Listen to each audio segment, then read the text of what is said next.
It's me again. All right, so we got another set of reaction videos, and these are what you could call art hacks.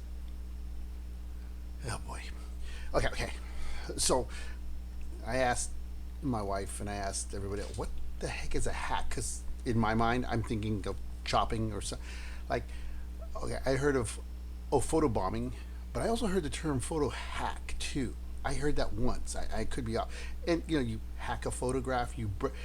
Turns out this is like photo or art tips. So art tips. Okay, I can live with that. Oh. Anyway, so we're going to kind of go over some of these, and we're going to kind of show you some of these and how they can probably help you. Maybe not. You can even add to what you're learning, hopefully, in my class or my tutorials. So let's begin with the first one. This one's pretty quick, so just kind of keep up with it. I'll talk after he's done.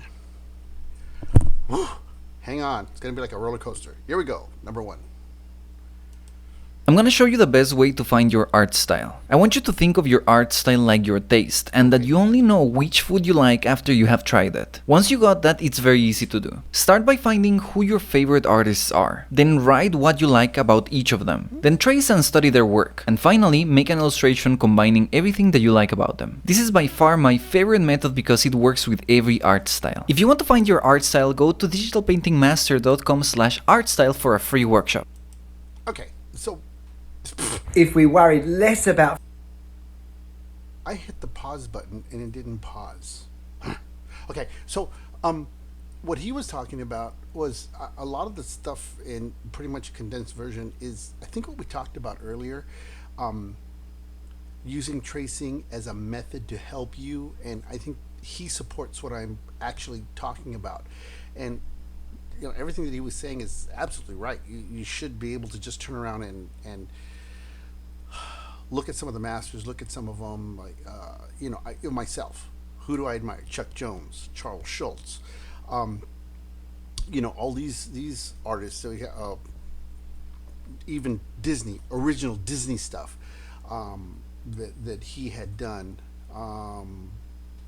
Hanna-Barbera to a certain extent. Mostly Chuck Jones, because I like how he's able to create the style of the Warner Brothers cartoons. And in my thesis, I also talked about how Chuck Jones's what makes his cartoons funny isn't the fall or the explosion or something that happens to the character. It's the split second before it happens. Wile E. Coyote, when he falls off the cliff, it's not when he falls, it's when he's in midair, he looks at you and realizes, oh, I'm in trouble, and then goes down and you see him fade out, and then poof. That's the thing that makes it funny. So I'm kind of looking at how these masters work. Same thing for you. And you can basically look to see what you have or what you're trying to emulate. And what the first hack said, or the first tip said, is write it down, look at the style, and then turn around and emulate. Now, with that being said, be careful, because you don't want to make your image a lot like that, because you start falling into that area of plagiarism. And we talked a little about plagiarism, copying somebody's work and then doing that.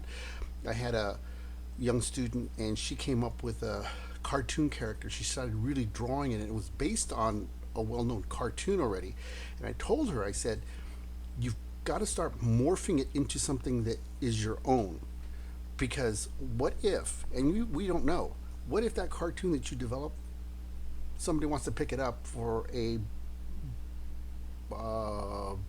children's book, and it takes off, and now that work starts to look exactly like the image you took off from. So you have to start adding your own style to that. Okay, let's see what this guy has to say. We'll move on.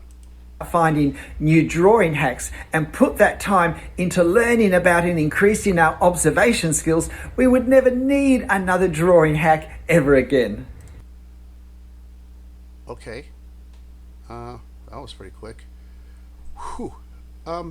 Yeah, I guess. Um, but I see where he's going with this. The problem is you're getting reference and learning. So I kind of disagree with what he's talking about. You learn by other artists in emulating or finding out how they succeeded, and at the same time you're studying on how to develop your work. And I know what he's saying, that if you keep working at what you're doing, you won't need another art hack. But it kind of falls, and this is what I'm saying. I'm putting it in a nutshell. Use reference. Always, always, always, always use reference. I hear so many people say, "Oh my gosh, she drew that without looking at anything," and that's it doesn't mean anything to me. He drew this elephant. It looked like an elephant. That was, and he didn't use a reference of an elephant. Okay, well I can usually tell because the ears aren't correct or the trunk isn't right. It's rendered decently, but yeah, it's great if you can just do a quick sketch off the top of your head. Always use a reference. Doesn't mean that you're doing anything. And art hacks or art tips, as I call them, are in essence a reference to be able to utilize that stuff. Okay, let's move on.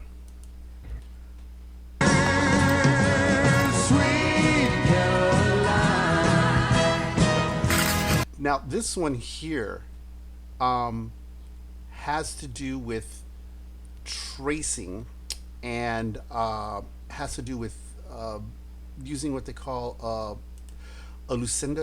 It's a Lucy, and really a lot of other artists, major artists during the Renaissance, Flemish Renaissance, used this method, and they created this method.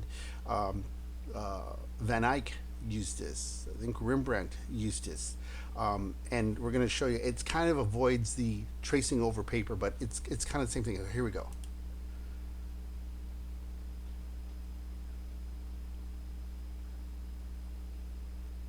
It's using a mirror, and then you trace over that. You use the mirror to put your image down, and then trace. So you only have to do it once.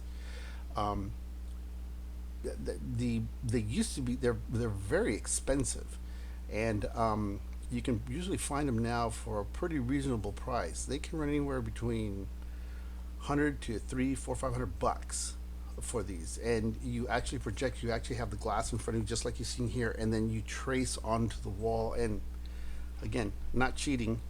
It's still something that you can work with, and it helps you with your work. All right, let's move on to the next one.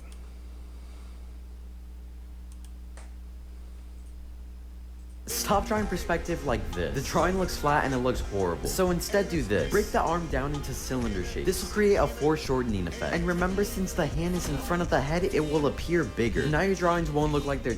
All right, this is really a good tip. I like this on foreshortening. We only briefly went on foreshortening on the human body, and we're going to go into it a little bit more a little later. It is really true that you need to break the arm down into a cylinder type, just like taking that cylinder sideways. Do I have something? Here we go. So if I take this here, I have it sideways, and you can see it's just a cylinder. But if I turn it this way, now I've created that sense of foreshortening. If you use that with the arm, it's the same thing with my arm here. If I take that arm straight out, it's the same thing. But once I move it forward here, and especially putting the hand in front and then showing the elbow like this, it becomes a lot more in depth as opposed to doing this. Now it looks like my hand. That becomes even more difficult. Just putting the hand in front. If you stare at it long enough, it looks like my hand is floating, and it looks kind of like, but the way he has it here, look at that. If you show the hand and the arm, I should say, if you show that arm, it tends to make it look more realistic, especially if I move and turn over to one side like this. That looks even more realistic. See, because what he's done here. So take that arm, build it into a tube, just like he had said, and it's going to help you a lot. All right, let's move on. 2D. You're welcome. Okay, this one here, she is using colored pencils, and she's creating a image using what is she doing? Oh, she's using charcoal and colored pencils to create a different technique, picking up different types of colors. Yeah. So, rather quick hack on that one. Oh, now this one I like. This is a blend, and this is using colored pencils is really great. And exactly what they're showing here is don't do like the one on the left. You have these up and downs. Look how they did it really light, and then you darken that and blend those in. Look at that blend. That looks so good. Oh, wish I could have stopped that sooner, but all right. Back that up. No, that's all right. All right, so we're doing the same thing on this here. And this time we're using oil pastels. And you can see how this artist is blocking each of those colors in. And then you're going to see how they blend those to make a perfect blend. And this is great. You take your a paper towel or rag and then just blend those colors right in, and it works really well with colored pastels. Look at that blend. And remember, you always want, if you're going to blend horizontally, always go horizontal. Never go vertical. Always go horizontal. Unless you're going to do a vertical blend going that way, you want to follow the way the blend leads. And look how this is all finishing up here. I'm going to stop and pause that there for a while. Now, look how the blend is so effective on that water, and of course working on these clouds here kind of reminds me a little bit of a Bob Ross and how he would work it. We will be talking about Bob Ross later, but see how those clouds are working. Look at that. I have to pause these because they're so fast. There we go. And then I believe they're creating a moon there because then it cuts out real quick. Yeah, there we go. All right, so some of these you can go back and take a look at them. There are some valuable tips on these art hacks or art tips. Here's the thing that I think we've come so far in our channel that, remember, art is subjective. I used to give this problem to, and I know I've said this once and I'll say it really quick. I used to put a problem on the board: 1 + 1 = 1, 1 + 1 = 2, 1 + 1 = 7, 1 + 1 = 5, 1 + 1 = 36. And I asked the students which one's correct, and they said, oh, all of them says 1 + 1 is 2. I said, are you sure? Well, yeah. Really? Yeah. Well, if we were in a math class, that would be true. It isn't in art, because 1 + 1 does equal 1. Huh? Sure. If you have a couple that get married, the two are together and they have a baby, 1 + 1 = 1 baby. If you're married and it's just your two couple, 1 + 1 = 2. If it's a family, husband, wife, and a baby = 3. See where I'm going with this?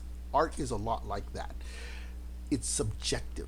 There are different answers to it. There is never really one solid solution. And if any art teacher, any art professor tells you that, run the other direction. Because ultimately, you are going to develop your own style. You're going to develop something that you ultimately are working with. And that's what I'm trying to show you in these art tips, art hacks, so that you're able to turn around and explore. In high school, it's like you have to follow this. Yes, there are certain rules you have to learn, but while you're learning those rules, learn to develop a style. Okay, that's going to call it quits for this. We'll have another reaction video next week. We'll take a look at what we have, and as always, may the Lord be with you. Always take care, work hard, and again, I'm hoping these reaction videos inspire, and we'll see you next week. Take care now. All right. Like, comment, share, and subscribe. Yes, that's the second time I've forgotten that. Like, subscribe, yes, share all of that. There we go. Okay, I always have a problem turning this thing off, so here we go. Oh, I think I got it. Bye.